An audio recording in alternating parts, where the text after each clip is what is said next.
কামারহাটি সাগর দত্ত হাসপাতাল ও একাধিক শিক্ষা প্রতিষ্ঠান মোড় সংলগ্ন ২৪ নম্বর ওয়ার্ডের সিদ্ধার্থ শঙ্কর রায় কলোনির মুখে বিটি রোড সংযোগস্থলটি চরম বিপজ্জনক হয়ে উঠেছে। এই গুরুত্বপূর্ণ মোড়ে প্রতিদিন হাজারো ছাত্রছাত্রী ও অ্যাম্বুলেন্স জীবনের ঝুঁকি নিয়ে পারাপার করে।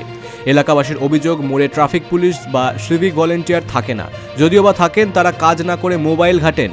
সিগন্যাল লাইট অকেজো। ২৪ নম্বর ওয়ার্ডের তৃণমূল কাউন্সিলর বিমল সাহা পুলিশের এই চরম উদাসীনতার কথা স্বীকার করে নিয়েছেন। তিনি নিজেও দুবার এই মোড়ে দুর্ঘটনার কবলে পড়েছেন। কাউন্সিলর জানান, এই মোড়ে ট্রাফিকের অব্যবস্থার কারণে যে কোনো মুহূর্তে বড় দুর্ঘটনা ঘটে যেতে পারে। কিন্তু ট্রাফিকের ব্যবস্থা কিন্তু করা হয়েছে বিটি রোডে, ঠিক সাগর দত্ত হসপিটালের ঠিক উল্টো দিকে, ওখানে সিএসটির সামনে।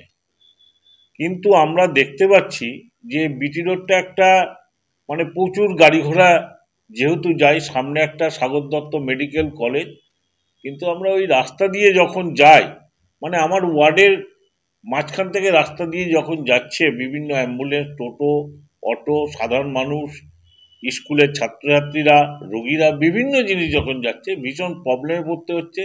মাঝে মাঝে ট্রাফিককে দেখা যায়, সিভিক দেখা যায়, আর মাঝে মাঝে দেখা যায় না।